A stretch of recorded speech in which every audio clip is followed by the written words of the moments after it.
Good evening and thank you for keeping it TV 47. Welcome. You are just in time for Body Garage with I, Sheila Chelangat. Now remember that advice that you need to visit the dentist regularly. Well, tonight on this episode, we are at the dentist and we are focusing on dental cleaning as well as dental checkups. And with me is Dr. Branice Munyasa. How are you, Dr.? Thank you. Could you introduce yourself to us? My name is Dr. Branice Munyasa. I'm a dentist, and I'm happy to have you guys here today to talk about oral hygiene and why it's important for you to get your regular dental checkups. Okay. Yes. It is also important for our viewer to know that we have on set Dylan, who has consented to go through with us in this particular episode as we deal with some of the procedures. Yes. So let's begin with first things first. What is a dental checkup and why is it important? Okay. So a dental checkup, just like the name suggests, is like let's take, for example, a car. For example, you've gotten a car and they say with this mileage, you need to take it back to the mechanic to service. Oil here, make sure that it doesn't break down on you unexpectedly. So this is the same thing with our bodies, that we need them serviced. So when you take, for example, the teeth, they are continuously in action, chewing food, smiling, doing all that. So with time we realize that sometimes they get a bit of build-up, or maybe your oral hygiene is not as good as it should be and a cavity forms. So all these things, because you don't know how to look out for them, the dentist is in a better position to tell you this is how we are doing. So it's like servicing to make sure that you don't get unexpected pain, or you don't even get to the pain part. So it's really like taking your teeth for servicing, so that they're able to serve you for longer without pain, without disease. Yeah. And when we're saying regularly, we are coming to see you, can't I just do that servicing by myself? Okay. So a lot of people will say, okay, why am I coming to clinic? Isn't the clinic that I'm doing at home enough? So over time, as you brush, there's always like micro deposits from food that are accumulating around your teeth. Okay, and the moment like a small part deposit, it makes it easier for build up to build up around your teeth. So how fast this build up forms depends on how good your oral hygiene is. So when you're coming to the dentist is using special machines that you do not have at home to remove those build up around your teeth, okay, and check if you have cavities, such things that you're not able to fully assess in the house. So that scaling is removing build up that has occurred over time, because when this build up forms, it's like cement.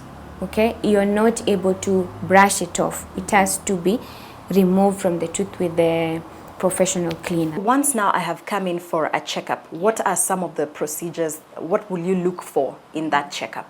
Okay, so the various things we're going to look at, they're going to tell us the state of your teeth. First, when you come as a general outlook, we are looking at any obvious stains on your teeth. Okay, you can get these stains directly from the food you're eating. For example, if you eat a lot of turmeric, then you might have a more yellow tinge on your teeth. Of course, for obvious reasons, that if you are a smoker, then definitely the smoking stains are going to be there. And then if you take a lot of coffee, of course you're going to see the coffee stains as well. And then if your oral hygiene is poor, then you're going to see the food deposits on your teeth as well. These are some of the things you're going to look at. And if you already have tooth decay happening, then we are going to already see that this tooth has a hole here, or this tooth is starting to get a hole. And also some people have stained teeth because of the water they are taking, the fluoride in the water. This we call it fluorosis. Okay, so those are things that we'll obviously see from the checkup, from just taking a look. We've not even gone into the dental x-ray. So these are things that I'm able to see from just looking. Now from the examination, then at that point we say, how deep is this cavity? Are there other cavities I haven't seen with my eyes? Then at that point we move to the next step of the checkup. Yeah. And let's rewind a bit to the staining bit. Yeah. How white should my teeth be? Well, I think that's quite subjective question, because you see we can move to natural white where we have a slight yellow tinge, and as we grow older our teeth tend to be a bit yellow because the outer layer of the tooth, which is made of enamel, tends to be thinner, okay, and it's also thinner around the necks of the teeth. So the necks of the teeth tend to be naturally a bit yellow, and as we grow older our teeth also tend to be a bit yellow, okay. So you see, for someone who's looking into how white, you see, are we looking at Hollywood white, where the teeth, the white is like you smile shining and it's like bright, blinding your eyes, or are you just looking at, you know, natural white? Someone looks at your teeth, yes, you've had maybe a procedure done, but it doesn't like raise a question like there's something about that person's teeth, you know? So that's really patient dependent. Yeah. Okay. And then, but naturally you don't get that Hollywood white. Yeah, as we age our teeth tend to have a yellow tinge. Yeah. So the yellow is still fine. Yes. Okay. You mentioned also you look for cavities. Yeah. So what brings about the cavities? How do they come about? Okay.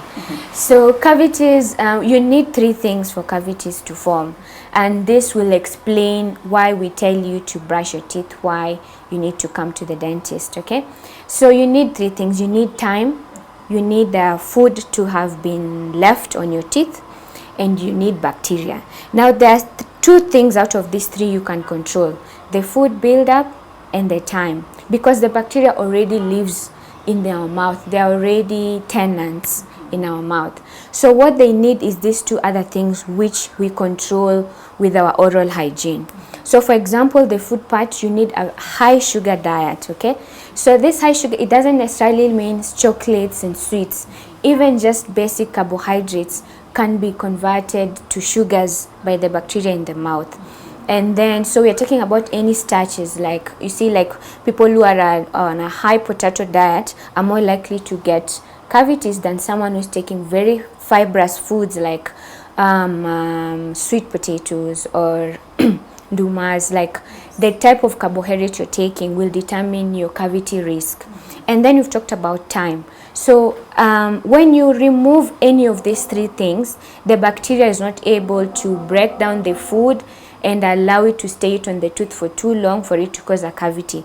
Because how does cavities form? The number 1 thing, the bacteria will break down the carbohydrate, whether very high sugar, better for it, low sugar, less carries risk. So when it breaks this down, it causes a mild acid. It's the same thing when you buy acid in a hardware and you pour it over here, it's going to create a hole, right? It's going to break down that and cause a hole. It's the same thing with that mild acid. It might not be instant like you pouring acid there, but it's a slow process because our teeth are made of minerals, okay? So what this slow acid does, it slowly demineralizes the tooth.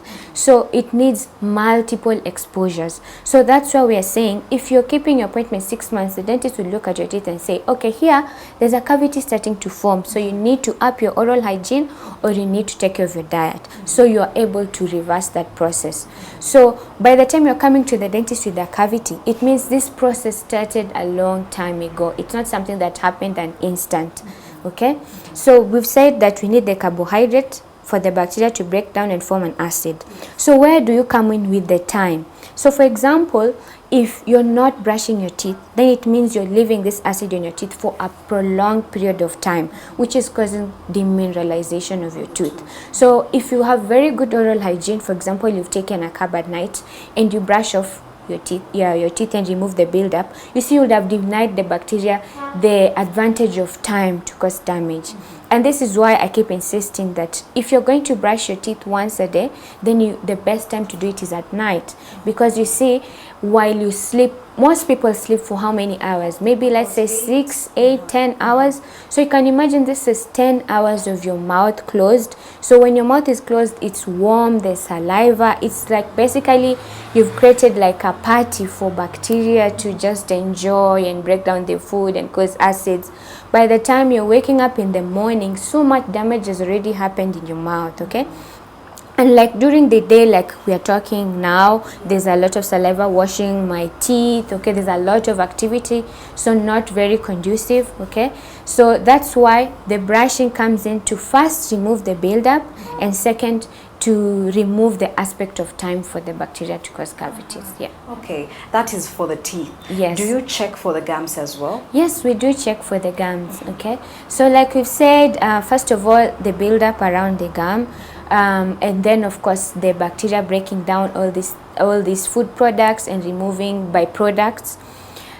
So this, when it's allowed to stay on your teeth for too long, it causes something called inflammation. Inflammation, in simple terms, basically just means that irritation of the tissues.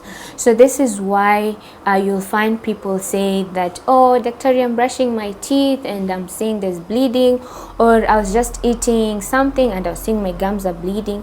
So the thing with inflamed tissue, they have very high number of blood vessels, and the blood vessels are quite thin because they are new blood vessels that have been formed because of the inflamed tissue. So any irritation either with food or now when you're brushing causes the blood vessels to open up and then it bleeds, okay? So this is a sign that your gums are inflamed, okay?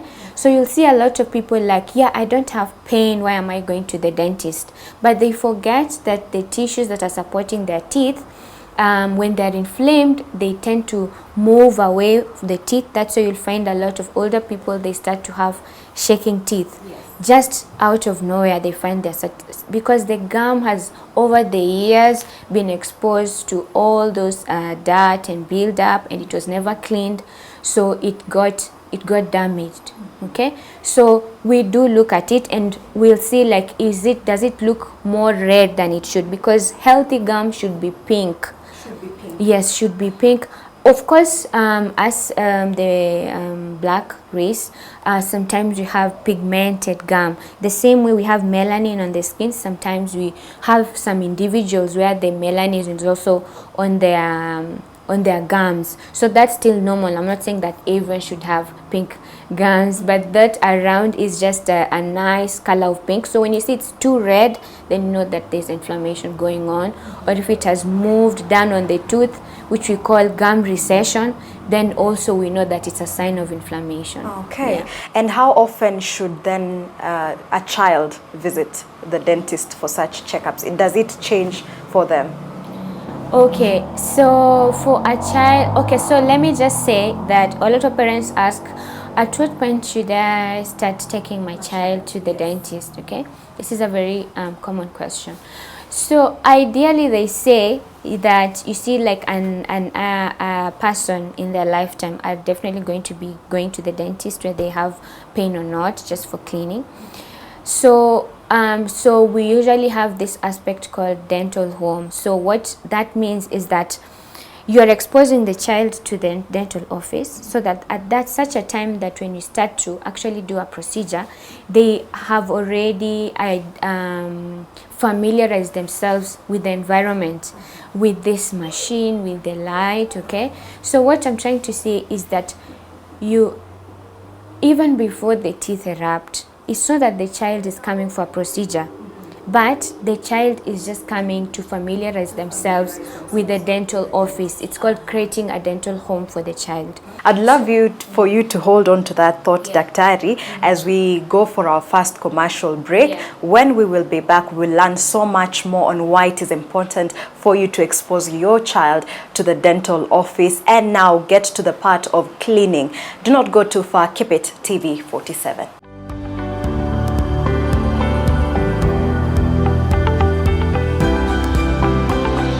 All right, welcome back, and thank you for keeping it Body Garage here on TV 47, where on this episode we are focusing on dental checkups and dental cleaning. With me is Dr. Branice Munyasa. So, Daktari, before the break, we was talking about children and why it is important. Maybe you could finish up on that point and also highlight why pregnant ladies, are they also in this category that need to regularly visit? Okay, so let's finish up on the children. So I'd introduced the aspect of creating a dental home for your child, even though before the teeth come in, they're not really getting anything done except familiarizing themselves with the dental office. And then of course, once the baby teeth start to come in, the whole point of coming to the dentist is first, we want to keep the baby teeth in the mouth until the permanent teeth are ready to come in, because what we say is that the baby teeth are the best space maintainers for permanent teeth. If we have early tooth loss, it means that we might lose the permanent tooth space, which can create problems like crowding in the future. Okay, we also want to keep the child free of dental pain. Okay, you know how children can be fussy when they're not able to eat, when they are in pain, for example. And some of the ways you can look out, if the child suddenly is not chewing it one side, then you start wondering, do they have a cavity or not? So first we keep the child pain-free, infection-free, and make sure the baby teeth are there until the permanent teeth are ready to come in the mouth. So you'll find people asking, why should I need to bring my child to the dentist and those teeth are going to come out? Okay, the child has a cavity, why do I need to do a filling? And this is a baby teeth, the permanent teeth are going to come out. I mean, by the time the child is fully in permanent dentition, we are talking about an 11, 12-year-old. So for example, if your 5-year-old has a cavity, are you going to keep the child with pain and risk of infection for 6 years just because the baby teeth is going to come out? See, so that's the reason why we still do fillings and all that, because you want your child to be comfortable, pain-free, able to eat without being having a fuss. And we want to maintain that baby tooth until the permanent tooth is ready to come in the mouth. And for the baby teeth, when do they start coming out? Shaking, or when do they start shaking and then come out? So usually we give a range of 5 to 6 years. So anytime from 5 all the way to 6, that's when you start seeing them shake. Okay. So this means that if you have an 8-year-old, 7-year-old and their teeth are not shaking, then you definitely need to follow up and find out why they are not shaking. Let's get to the question of the expectant ladies. Are they exempted from a dentist checkup and visit? I've heard that around. I don't know if it's true. Okay. So now you say the different types of pregnancies. There's people who really plan this and then like, oh, oops, I'm pregnant. Okay. So for example, so if we talk about the guys who are planning, one of the things that you're putting before you start is a dental visit. Okay, you want to get your teeth checked, have them clean, make sure you don't have cavities, because for some reason, because of the hormonal changes, our pain threshold tends to be quite low. Okay, so anything that would cause you discomfort, like you might perceive it more. Okay, and then because of also the hormonal changes, our gums tend to be more inflamed, more easily inflamed like the other people. So any little buildup will otherwise cause you more inflammation than if you were not pregnant. Okay. But let's say, okay, you've already found out you're pregnant and you have dental pain. It doesn't mean you can't go to the dentist. Okay. What we try to do is just to make, especially when you're a bit far along, is to make sure that you don't stay on your back for too long because of the pressure of the baby on what you say, the aorta at the back. So we also don't want to do a lot of x-ray exposure as well. Okay, I mean, you can totally, for example, like you see a procedure like root canal that needs us to do root canals at every x-rays at every step of the procedure, becomes something we probably need to postpone if we can manage the pain, or we just do the first step and then we complete, or we compromise and do the procedure without the multiple x-rays. So you see, there's a lot of that. So if you can have your dental checkup before you start trying, it will be much better. But it doesn't mean you still can't go to the dentist. It just means that we will minimize the x-ray exposure to you and maybe make your dental visit very short. Okay, so I'd love for us to get now to the practical bit so that we can see what to expect when I come for a checkup. So if you could take us through that with our very handsome Dylan here. Okay, hi Dylan. So we're just going to do the oral exam. Okay, so basically when you walk into the dental office, like we said, I'm going to do a physical exam to give me a general outlook of how your teeth are. Okay, and you can see it needs very close contact with the patient, and naturally when we are talking, there's always some micro droplets that might come when I'm talking. And as you remember, in the age of COVID, we were wearing masks because of that droplets. Okay, so because already at the dental office you already have very close contact, and the dentists themselves see quite a number of people during the day, so you don't know what you'll pick from someone and give it to another person. So this is the reason why we put on mask. Unlike general population where you think that you're putting a mask because our patient's mouth is stinking, that's not the reason why we put mask. We put mask as part of cross-infection control. Okay. So this means that we are reducing the chances of me picking something from one patient and spreading it to the other patient. This can be from me to the patient and come from the patient to me, because you'll see as we continue that the aspect of dental cleaning involves a lot of water spilling around, so, and saliva also from the patient's mouth.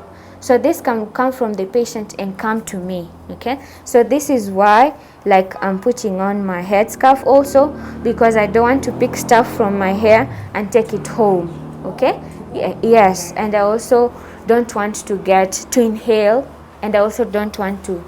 So it's really about infection control. Okay, so the first part of the checkup is obviously the patient will tell me why they came to the dental office.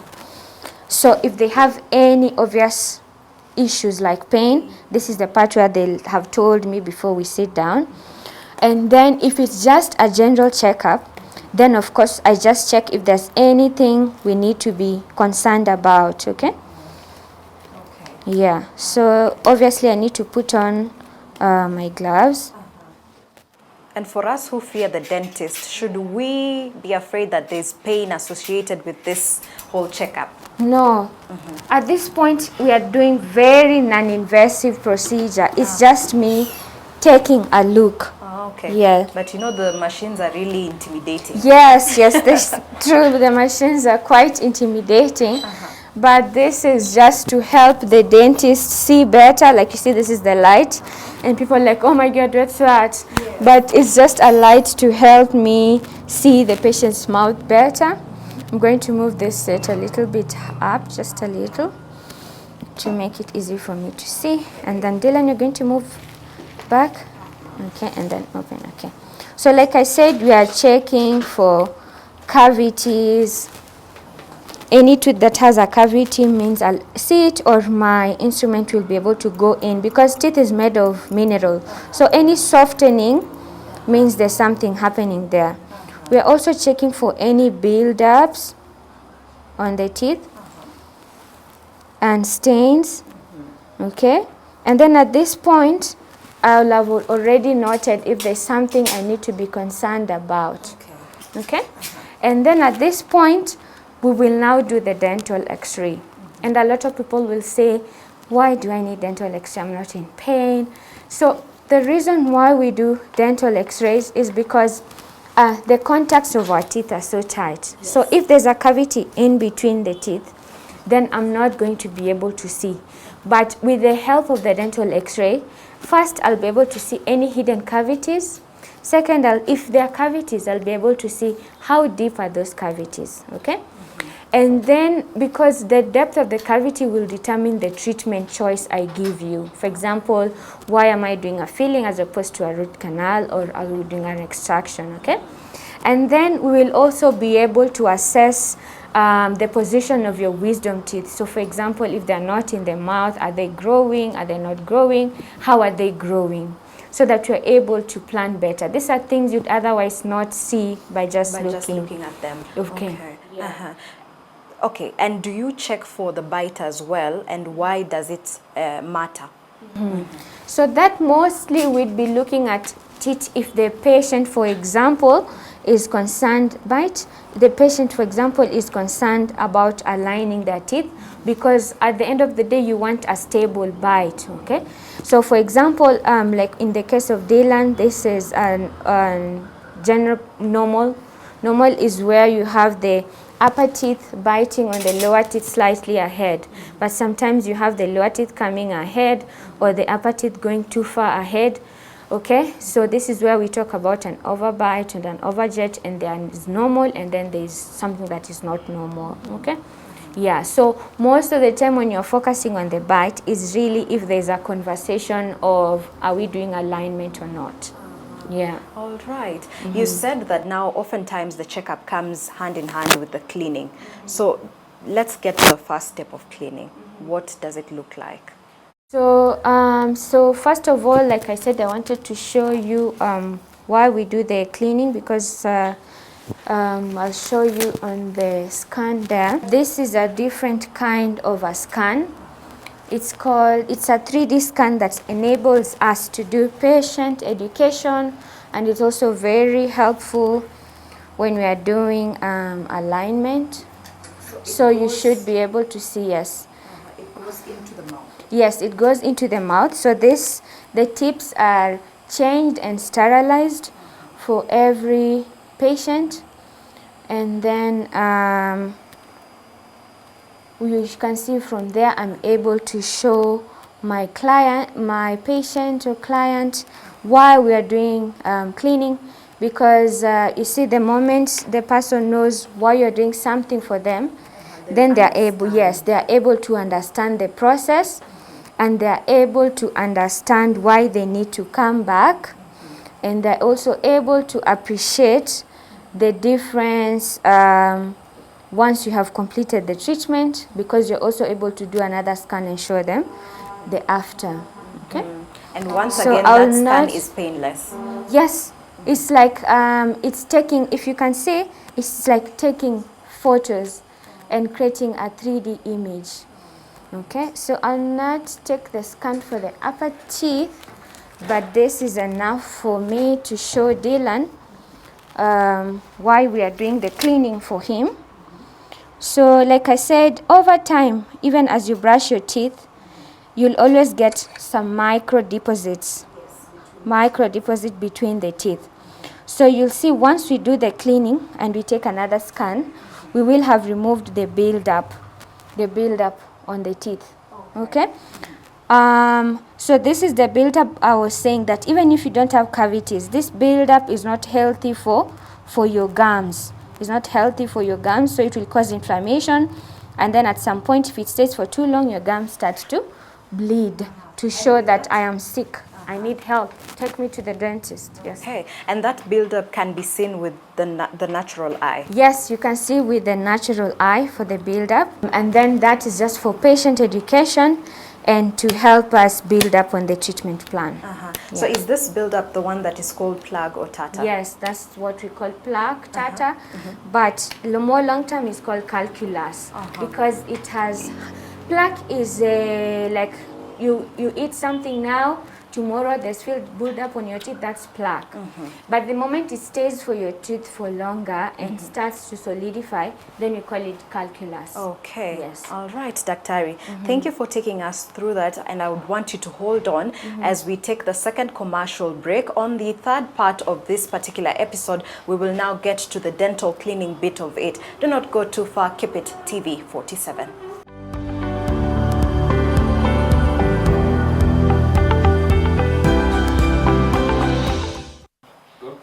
All right, welcome back and thank you for staying with us as we focus on dental checkups and dental cleaning. Now, before the break, Daktari had already touched on some of the procedure that they do when they're having a dental checkup, when you're having a dental checkup. So what now does dental cleaning entail? Daktari, you will take us through that, and I can see our set has changed. We now have your assistant as well as Dylan. So what first when you are doing a dental cleaning? Okay, so initially we had mentioned the difference between plaque and calculus, and we said plaque is what you find immediately after a meal or next day after a meal. This you can easily brush with your teeth. You can remove the plaque and keep your teeth clean, okay?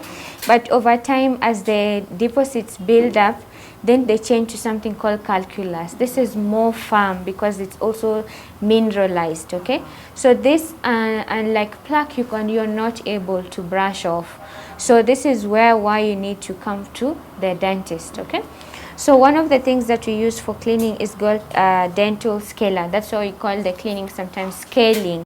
But now when you stay for too long, then you end up, some people come with the entire tooth has been covered by the buildup, and we have to do the cleaning under local anesthesia, which means we have to numb you first for us to be able to do a deep clean. Okay. But when you keep your regular checkups, you'll find the cleaning will be quite short and less invasive and not as uncomfortable as when you take two long periods before you do your cleaning. Okay? Okay. Yeah. So we continue. Okay. So you're using regular water? Just, this is distilled water. That we have a distiller in the office that distills the water, and then we put it in the unit. So this is what we use both for the scaler and also for the handpiece that we use to do fillings. Okay. Yeah. So once you remove that buildup, does it come back after some time? Yeah, so that's a very important aspect. Some people will say, oh, I did cleaning last year, and then in a few months they still build up. Does this not work? Yes. So as long as you're using your teeth, as long as you're eating, there's always microparticles building up on your teeth. That's why we tell you every 6 months, at least a year, or if your dentist feels you need to do better with your oral hygiene, they'll give you a shorter period. So this is like saying, when you have a car, do you take it once for service and then you never take it again? You have to take it after certain mileage, and the mileage, safe mileage we're giving you is 6 months. So basically we are giving you a card and saying 6 months mileage, come back, you need to get your servicing done. So yes, it does build up again, and this is the reason why you have to keep going for it to be cleaned. Okay. Yeah. And how long does this process take? So this process really depends on how good your oral hygiene is and when was the last visit to the dentist, okay? So in this case, like Dylan does not have a lot of build-up, so I'm guessing his clean would take about 30-40 minutes if you're someone who really keeps up with your dental visits. But then again, now if you have a lot of build-up, sometimes we choose to do one side and then you come for another side on another visit, because like I said, or we can even decide to do it in 4 visits because our teeth are divided into 4 quadrants. So we can say we start with the first quadrant this visit, then the second, third, then fourth, really depending on how much work needs to be done. And how much work needs to be done depends on your oral hygiene, how much build-up is there. Yeah. All right. So is it just the scaling that is up for during a cleaning, is what I'm up for during a cleaning, or there's another procedure? Okay. So once we are done with the scaling, we do a second step of the procedure, prophy brush, that is called the polishing. So this polishing, we either use a dental brush like this, or we use something called an air polisher, which basically means that, so this paste is mostly like a toothpaste, but it has a slightly higher fluoride concentration than the normal toothpaste, okay? So what this does, and then it also has a small particles called pumice. So this is just to smoothen the tooth surface and also infiltrate part of the fluoride in your tooth, because fluoride is good on the surface. It helps to protect your teeth from getting cavities. So once we have finished with the scaling, we do something called polishing. And now this is the one that removes the stain that you had mentioned. Yes, so most of the stains some of the stains can be removed with the scaler, or you can use an air polisher. And then this polishing now is when now we just finishing up on the process. So basically it's like brushing the teeth. So when you bring your child to the dentist, this is what we'll end up doing, because kids we usually don't do scaling because most times they don't have calculus. After polishing, depending on your caries risk, your dentist might choose to do topical fluoride application or not. What is that? Using a fluoride gel. So like I said, especially for kids who are not brushing their teeth well, and we put their caries risk at higher, or someone who ends up coming to the dentist with a lot of cavities. So we say this is a high risk patient for cavities. So what we do is just apply a gel on your teeth. Okay, this gel again, it has higher concentration of fluoride than your toothpaste, higher concentration of fluoride than our polishing paste. And then the dentist will then just apply the fluoride on the teeth and let it sit for 2 minutes, and then my assistant will suction it out, and then we'll let the fluoride stay. We'll tell you not to rinse your mouth for at least 30 minutes. For at least 30 minutes, because that's the time we give it for it to incorporate on the tooth. Okay? So someone will ask, how come I cannot buy this fluoride gel and apply it on myself on the tooth? Because this needs to be done in a controlled environment, especially for the children. So it is just you who can apply that yes, particular gel? at the dentist. That's important yes. to note. Yes, at the dentist. Okay. So that you don't end up ingesting it, or your child doesn't end up ingesting it. Because remember, for children 0 to 8 years, we usually don't want them to ingest either in drinking water or food too much fluoride, because it ends up affecting their teeth. Okay. Yeah. Okay. So too much fluoride as well can end up affecting your teeth. So now we have to differentiate the difference between applying fluoride on your teeth and fluoride that actually gets into your body through drinking water and cooking water. Okay. A lot of parents will end up replacing the drinking water, but they forget even the cooking water. If it's the same one, then the child will still end up drinking it. Okay? Yeah. So the one you drink is what we are saying is not good for you if it's too high. Okay. But the one we apply on your tooth and you spit it out, or the one in your toothpaste, is not harmful for you because it is not topical, it's not ingested in the body. The teeth only need it when it is applied on top. Okay. Okay, Dr. Ari, as you apply that particular gel to Dylan's teeth, I'm wondering, so dental cleaning is not similar to dental whitening? Yes, dental cleaning is not similar to dental whitening. Why? Because cleaning is just removing the particles on your teeth, the external stains from coffee, from smoking. That's dental cleaning.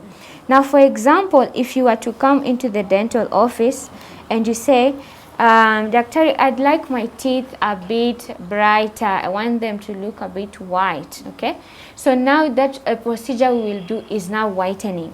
Whitening is where we are applying a gel on your teeth, and then we use either blue light activated, or you can also do take home whitening. So we apply the gel on your teeth and we let it sit for some minutes, maybe 30 minutes, and this will change the shade of your teeth, maybe 2 to 3 shades lighter. Yeah, now that is whitening, and it's a different procedure and actually costs way more than just simple cleaning.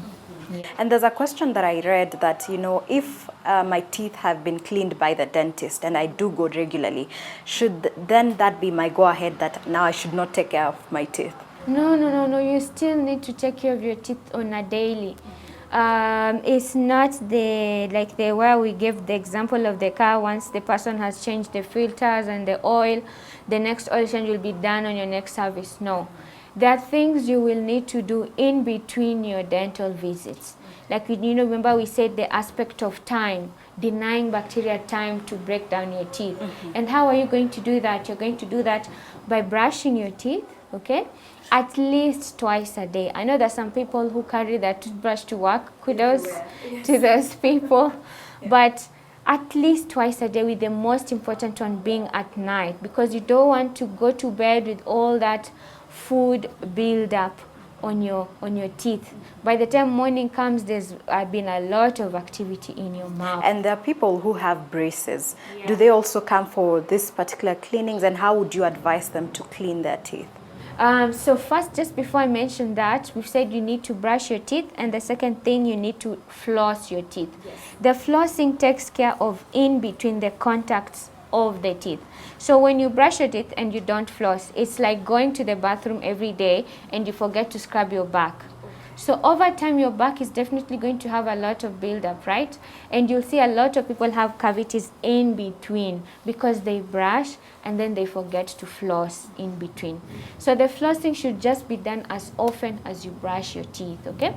Now, when you come to the case of the people with braces, you realize that braces in itself are like foreign things on top of your teeth. And like foreign things, they'll tend to attract more dirt, and after you're eating, you'll tend to have more buildup on your teeth. So when you have braces, you need to really take extra measures to clean your teeth, okay? So like you said, like I have a mold here. Okay, so yes, or with braces, okay? So this means that every time when you eat, there's food hiding below the brackets, on top of the brackets, below the wires. So you really can't be doing the same brushing as Dylan, who doesn't have braces, okay? You have to, your dentist will advise you to invest in extra brushing equipment, or they'll give you a braces care kit, which comes with tiny little brushes that you're able to put in between the brackets and in between the teeth and below the wires, so that you're able to completely clean your braces. Otherwise, by the time you're getting your braces removed, you end up with cavities that have started around the brackets. Okay, asante sana daktari. Perhaps you could give us your final parting shot on how someone can maintain good oral health. Okay, so maintaining, we've said at home you're doing your brushing, you're doing your flossing, and you're looking into your diet. We're not saying you stop eating chocolates, but if you're going to eat chocolates, then you advise that either you take it with your meals or you brush after. The whole point is to make sure the high sugary thing does not stay on your tooth for too long, to allow the bacteria to break it down and cause acid. So by the moment you understand how cavities form, then you're able to take care of your teeth better, and you also do not spook when you eat a chocolate, because you know all I need to do is brush after to deny the bacteria enough time.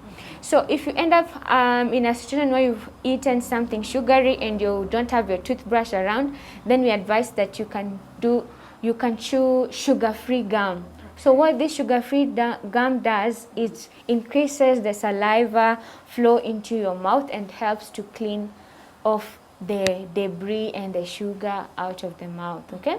And then we've said cleaning alone at home is not enough. You need to visit your dentist at least 6 months, or as advised by your dentist, depending on what they have examined, for them to do the cleaning like we have done for Dylan, and the polishing, okay? And if the dentist feels that you have a high caries risk, then they will also advise you have the topical fluoride treatment, so that it also protects your teeth from cavities and to reduce post-op sensitivity. Yeah. Those are very important points to take away. Asante sana daktari for taking us through dental cleaning, as well as the need for someone to have dental checkups. And as well, thank you, Dylan, for being a graceful model for us today, as well as you, daktari's assistant, and you back at home. I hope that you have taken important takeaways from this particular episode and why it is important for you to visit your dentist regularly. Until next time, it is goodbye and good night. I am Sheila Chelangat. Thank you for keeping it TV 47.